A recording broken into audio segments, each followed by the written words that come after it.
Bismillahirrahmanirrahim. Good morning.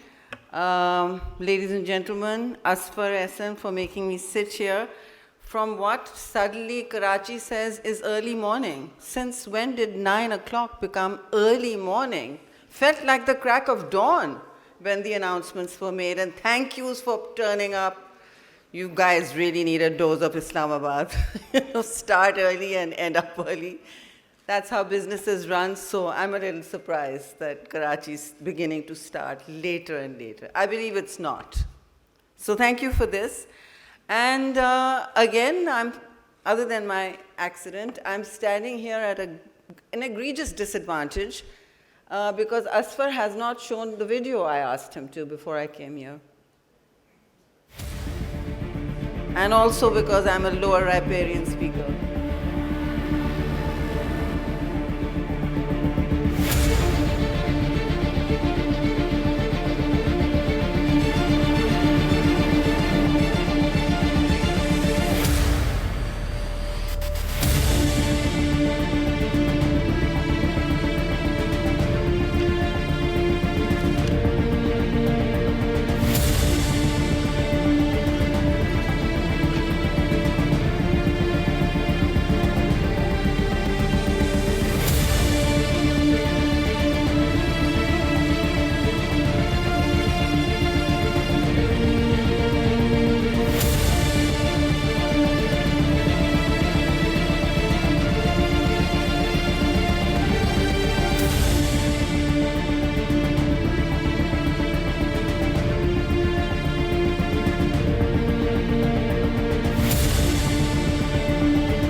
Thank you. Why this video? Not to engage this audience only. Obviously, that's important, and I believe in the power of visual, audiovisual communications.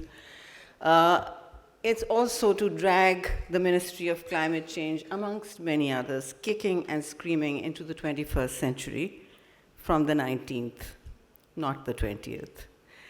I do believe that we are in a phase of extreme polycrisis, a new word for many, but not for others, because we are at an intersect of multiple global supply chain disruptions, the rise of conflict in Europe again. So history hasn't ended at all. It's carrying on as it was, and for once it isn't South Asia's fault. But Pakistan itself is, as mentioned by stellar speakers earlier, the cost of living crisis, unprecedented economic issues, obviously. We know about those, and they overshadow every transaction, every issue we focus on, because the economy is pretty much everything. And right now, as another speaker mentioned, we are in a place where we're going through a cycle we've actually seen before in terms of gravity and scale. So it leads all of us to ask, why did we not learn from the last crisis? Because, it's a cliche, crises are opportunities. We clearly did not, because we have become used to our expenditures not matching our income. It's as simple as that. And why is that? Because we're not making the cuts we need to. I have to say this other than my climate work, because frankly, it's something that I have strong views on, and it is something that we as a nation, and here you have business leaders, need to now start leaning in on saying, well, we are not going to use single-use plastic, for instance. It's all over the room. And I will not just make PowerPoint presentations. I will connect them to your life, which is very unfortunate, but that's how things change. Secondly, We need to ask ourselves, people mentioned energy and energy models, absolutely right, unsustainable. Why are we not accepting power adjustments and cuts in consumption? Forget the import bill. My issue is we are using up energy faster than we generate or say transmit. Transmission is one of the biggest problems. Countries are doing, shops are open at 10:30 in the night. Is that the case in any other country we are seeking money from? Ladies and gentlemen, it's not. They're closing at 6. Their light sensors on streets are following them. They're not running 10-day wedding extravaganzas in the middle of an egregious polycrisis. So, countries are a sum of their parts. You get the leaders you deserve. You get the policies you want to lead. We've been pushing this energy-saving business for various reasons. Power Ministry wants to cut down. Finance Ministry wants to reduce costs. You have to reduce costs. You can't be rent seekers all your life. You've got to start making the cuts, and behavior changes are needed. So whatever disruption is coming into your life, good, bad, ugly, it's got to happen. And it's got to happen within this decade. Please, all the old targets, at least all climate and development targets, are set to 2050 globally. They've got to change because we are in a different longitude and latitude of stress, of climate stress, and I'm going to come to that because here there is a cognitive disconnect, even in this room. Well, thank you, Asfar. I think he just got me here because he thinks, you know, I'll make sure the room doesn't go to sleep. It's not about climate, but it probably is. The thing is that there's a cognitive disconnect amongst educated, empowered elites. Why would there be a connect in people who have never heard of what climate even means? When I walked into the ministry, it said maholiyat ke bajay mausamiyat. Mausam is weather, for crying out loud. It is. Mausam is weather. Maholiyat is environment and climate. You can shake your head, but that's how it is now. You're agreeing? Okay, so that's what it said. Many countries still haven't understood what their climate ministries are meant to do other than deal in international treaties, and that is why really that ministry was set up. We deal with 25 to 26 odd complex conventions and treaties that we are signatory to or are compliant to and will be seeking transitions into. They can be hazardous waste, they can be anything. So there's a lot of them. COP27 is not a treaty, it's just a forum, but there are many such COPs also that you don't hear about. So our job is, you know, with a few officers to deal with that. There was no question of communicating too much business here. Trees were planted as the way out. It's excellent. Nature-based solutions are fantastic. But you've got to do a lot more than that. I see federal ministries as, because of devolution, pretty much regulatory bodies. Our job, I have told the ministry, is to make policy. If it applies to Islamabad and the rest of the country, and I've found that the rest of the country is pretty grateful when you hand down a well-honed policy down to them. I've seen it on many things, including just even task forces. They're okay, they want to work. The bureaucracy is, they want expertise, they want guidance, they want leadership. Then the rest is up to them. So I wrote knowledge here as a first priority because of this cognitive disconnect. The world has had it. I mean, the entire neoconservative world has a disconnect with climate. Why? Because you don't want to know about it, simply because it's a non-traditional threat, it's slow onset, and I wasn't appointed climate minister, I chose to be one, because I think this needs a change. And this needs a change simply, I think we've started confronting our crisis a little late. this year's flood was not just a horrible flood. It was a century-breaking record. I haven't brought you that video that brought tears to people's eyes in Geneva and at COP and everywhere else. It leaves you silenced and humbled. So we have good video making qualities at least. But apart from that, what is important is that it is speaking to, it's a postcard from the future. This is a future summit. Pakistan has been home to a postcard from the future. And who has sent it? Not God, certainly not. Nature has sent it, because we've been exploiting nature. And I remember saying this to the UN Secretary General when he came here. I said, 33 million affected. The world hasn't seen a climate-induced event like this. He said, you're right. I said, and this is a postcard from nature, which is showing you and the rest of the world that this will happen. Now, Karachi, like all big cities, is a little bit immune to the long-term playouts of disasters, of extreme vulnerability. Of course, there is huge vulnerability here too. But the real edge is in the trenches, always in rural areas, the agricultural lands that get destroyed forever. And some are this time. There are great lakes in the middle of, the heart of Sindh, of what used to be agricultural Sindh. You can run boats on them now, if you want to. They're not going back to normal. But then nothing is going back to normal. There is no business as usual. There cannot be. Because, not because of the flood and 33 million affected, but it's a wake-up call. It's a wake-up call to Pakistan, to South Asia, to citizens, to businesses, and to, I think not just the global South, but the global North. So crisis will come to them later. But make no mistake, the disruptions, the dystopias will come one after another in different forms to every country, because when one ecosystem fails, another follows very soon. That is a law of nature. The other law of nature is that you cannot exploit it forever.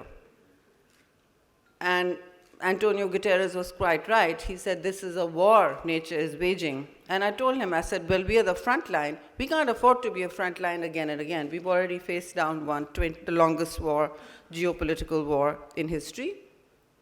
That's enough for us, 80,000 people down, maybe more. Lost a huge cost in blood and treasure. We are certainly no match for a war that nature wages, because within days, all the work you've done is gone. It's just gone. It's disrupted. So please take climate seriously. I hear threats mentioned. I hear risks mentioned. Even here, it's perhaps terrorism on the borders, and it's always, of course, economic. But there's always some other crisis to be privileged and prioritized before this. Why? Because you have to make difficult choices. Climate change actually involves difficult choices and behavior change, not just from governments, but actually from businesses, more than governments, and from individuals, as well as clusters of civil society, and a general cascade of stakeholders that can have a transformative effect on how we use our resources. So here's what you all need to know. I think everybody knows that we are at the ground zero of one of the most climate vulnerable areas of the world. We are in the 10 most vulnerable countries. But what does that mean? I think this year should have told us that we've gone up a very high notch. The Horn of Africa and Pakistan are going through world-changing events. But, you know, the way life works is you have to get on with your businesses, and we tend to have a very natural response of disaster amnesia. So disaster amnesia has hit us too. That's how you cope with life. That's how you even respond to disasters. But I think there can't be climate amnesia anymore. It is no longer a non-traditional threat. It is your principal risk to the stability of your economy, because let me tell you what the impacts by 2030 will be. just by 2030, and this is the World Bank assessment in what is known as the Climate and Development Report, country report for Pakistan, which they presented with me at COP27. MDBs no longer present development without climate. It is now the same. It may just be SDG 13, but now everywhere, climate and development are presented together, both as challenges and as opportunities. So in that climate report, country report, and development report, till 2030, to survive the risks posed by, and the vulnerabilities, the impacts, the long-term, medium-term, short-term impacts that climate has, including obviously global warming, on Pakistan until 2030 is $348 billion. Please digest this figure. $348 billion is not a joke. And it is very verifiable. Of course, it involves adaptation as well as mitigation, and mitigation is usually decarbonization as well as reforestation only, whereas adaptation is a society's or a state's ability to adapt with climate risk, to shocks, and to build firewalls, and not the digital ones, real firewalls against such incoming stresses. Now it's normally called climate resilience. We did very well with the climate resilience conference. No, I'm going to stop talking. I sat here for 1 hour. Asfar, you can dream on if I'm going to give my time for 5 more minutes. Absolutely not. So it's going to be 10 at the minimum. And here I'm saying people have to understand that we are now in an accelerated phase of warming. For 3 years running, Pakistan was the hottest place on the planet. People have not registered this. This is data that is out there. It is UN data. This year, it was 53.7 degrees. I was just reading a piece here where it will be too hot for humans to work. This year it was Jacobabad or Dadu. Jacobabad, Dadu, and Turbat near Quetta have been, for the last 3 years, the hottest places on the planet every summer. We have not known hotter temperatures than that, the world. So I think it's time to take stock. At climate conferences, you do an annual or a quarterly stock take. And the stock take in Pakistan is that we all have climate amnesia. Why? Because now we'll have to make difficult choices about plastics. Your Indus River is the second most plastic-choked river in the world. Businesses are using this. Businesses are putting this out. No amount of regulation in the world has stopped plastic production. This year, 2021, saw, and it's a global crisis, we saw the highest amount of plastic produced, metric tons, over 138 million metric tons. And a very small percentage of that is recycled, less than 10%. It's not going to be. And by 2050, you'll have more plastic in the ocean, microplastics, than fish. So what are we doing about it? Okay, I'm here to say that governments have to build the framework, the fences, and let everyone else come, as they say, right? You have to, as businesses, take the lead. Why? Because it's not governments or states that have led to climate toxicity. It's businesses, okay? Over the last 100 years, most of global warming, 71%, has come from the big companies who are bigger than states in and of themselves. That is the case here too. It's companies, big, small, and it's individuals, and government has stood and watched. I'm not abdicating responsibility at all. I'm taking full responsibility. But climate change, adaptation is not done in a vacuum. It's not done from Islamabad in a small office or a big office. It's done in people's hearts, homes, businesses, and schools, and communities. So what are we suggesting? Before this flood happened, and I would have told Asfar, I would like to do my, we've created what is known as the axis of adaptation. even at international conferences, it's only mitigation because the global north needs mitigation and will focus on it. They don't need to deal with adaptation right now. They're colder climates. These crises will come last to them. 40 degrees this summer for Europe caused a lot of pain. Forest fires, year one. I was just telling my forestry head that please prepare early for the forest fire season in the Margalas, because that's what we are responsible for. It will not be stopped. It just has to be fought. Just like fires all over the world. Forest fires will start earlier, the burn season will be much earlier.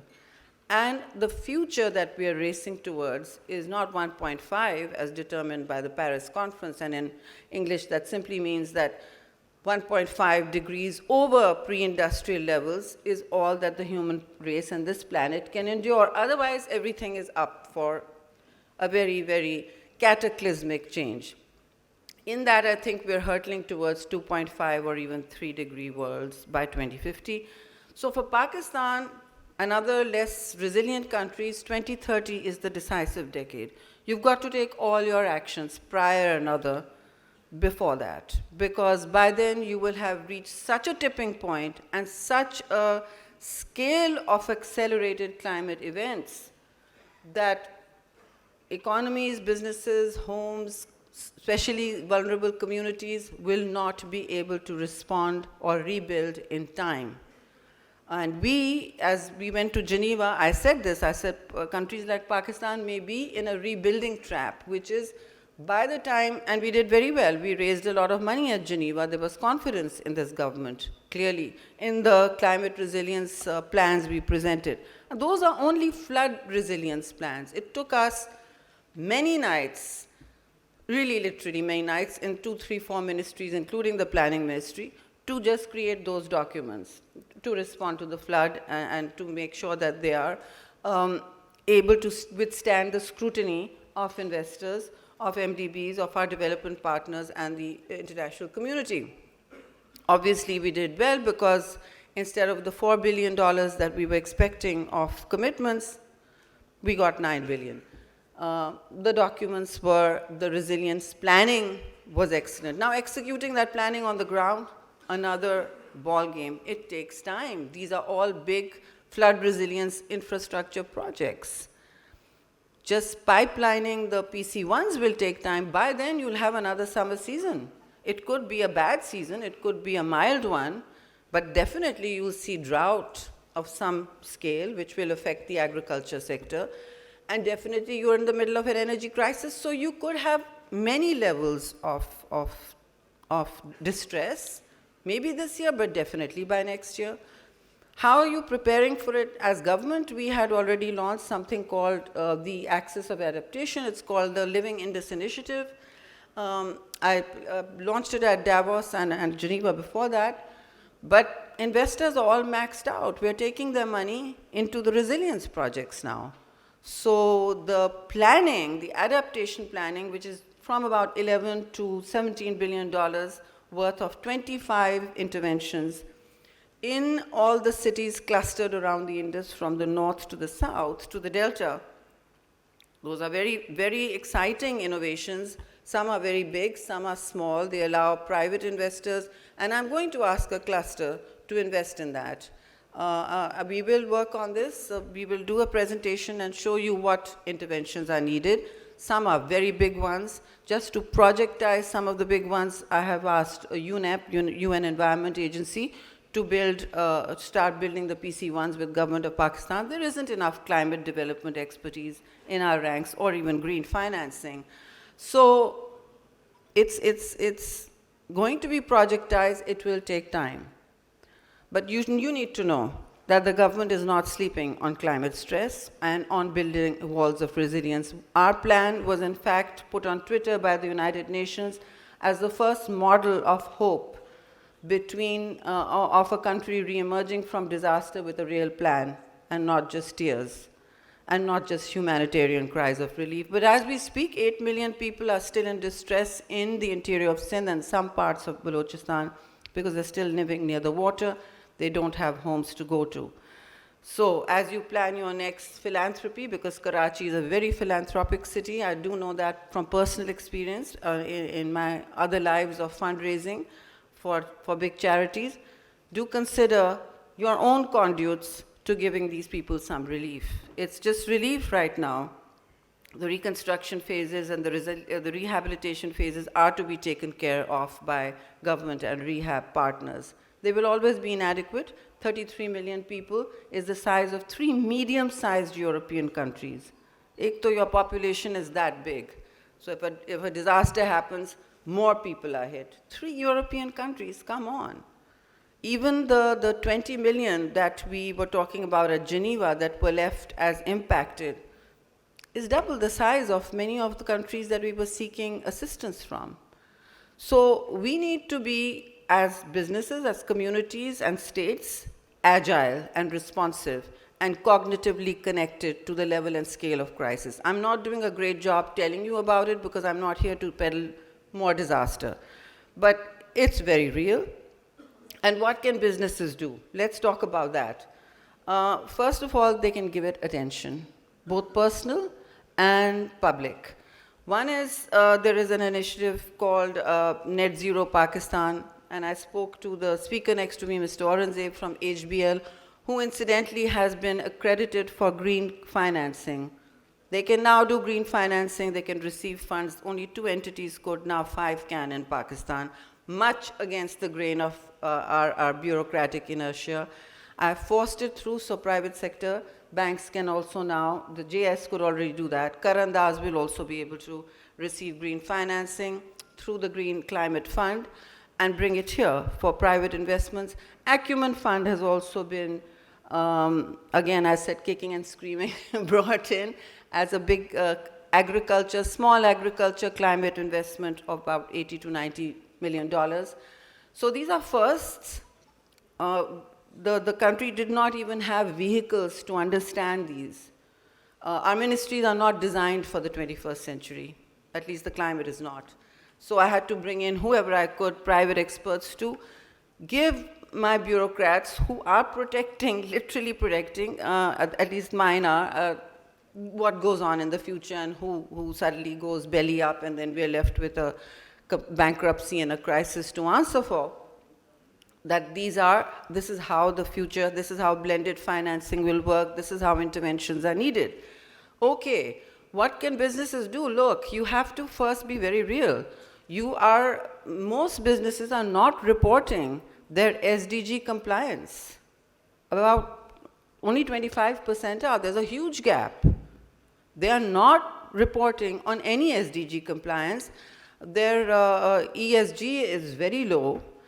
It's mostly talk, and it gets you all the right, it ticks all the right boxes, but it's not implemented half the time, and that's a confession from companies themselves, whereas you know that investing in sustainability will give you, whether it's a country, $1 invested will give you $4 in returns, and if you're investing in sustainability as your company, your return on equity will be at least 200%. That's a study I think IFC has done. You can look at it, return on assets will be 110, but return on equity much higher. So sustainability is a viable investment. Circularity of your small economy is a viable investment to make, but it's not being made. Every company, including this hotel that we're in, every household generates waste. We are not processing that waste as we should, and we are not building in any recycling protocols into our big businesses, which is the case everywhere else in the world. The state does not do it. The companies do, because the companies have led to the global warming. Countries have not. Countries are dealing with it, are coping with it. What else can you do? You need to see you need to start investing in sustainable vendors. Yes, I'm coming on. Sustainable vendors means, well, if you're bringing in plastic, you have to ask them if they have a plastic recycling plant. You also have to ask them when their extended producer responsibility allows them to disclose their data. I'm in a battle with all the plastic vendors right now. I'm very clear. There will be battle until you disclose your data. And I've only just begun, and they're going to disclose. So they've decided they will. We need to work in partnerships. We need to work together.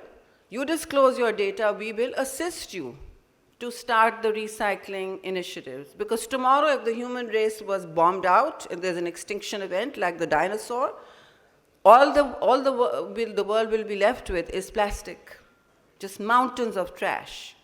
So start dealing with it in your own country. Our river is the second most polluted, plastic polluted. Our ocean certainly is. Your beaches are. And you're now drinking the microplastics because your fish are ingesting them.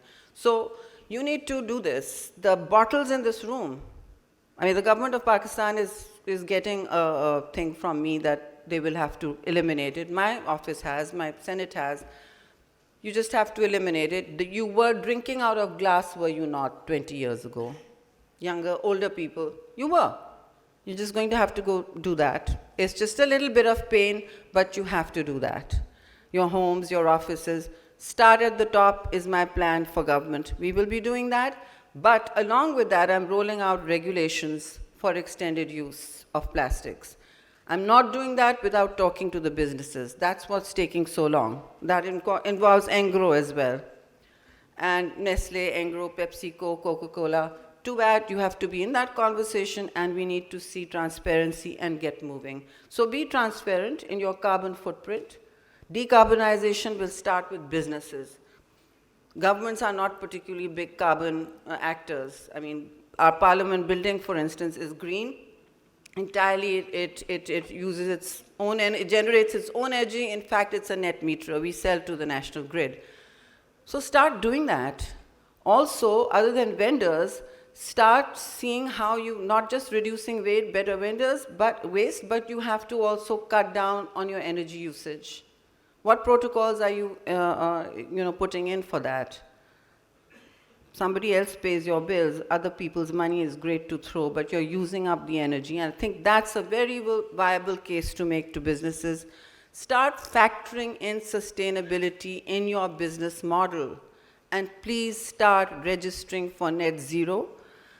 Please also start telling people, if you've done it, best practices inspire others to take some hope, inspiration, and move from there. I was just chatting here to Habib Bank. I lose no opportunity. I said, when are you doing this? They said, oh, we're actually doing it because we have to. I said, well, tell others about it. Make the cluster, get moving, and you will then get into impact investments on sustainability and climate. Though that is the way forward. Here, it's all about give us a tax break here, give us a tax break there. Yes, I know exporters need that, and we should look at it. But it's time governments spoke to businesses to lead the way. On climate, that is the way forward to secure your future, to make sure that the millions of population we have in Pakistan are able to work outside and inside their homes, are able to have children that are not wearing gas masks in the winter. So with those words, I'm going to say thank you very much and leave Asfaresan to build a climate cluster here that we can happily share SOPs with on moving forward, because I think that's the opportunity now in this challenge. Thank you very much.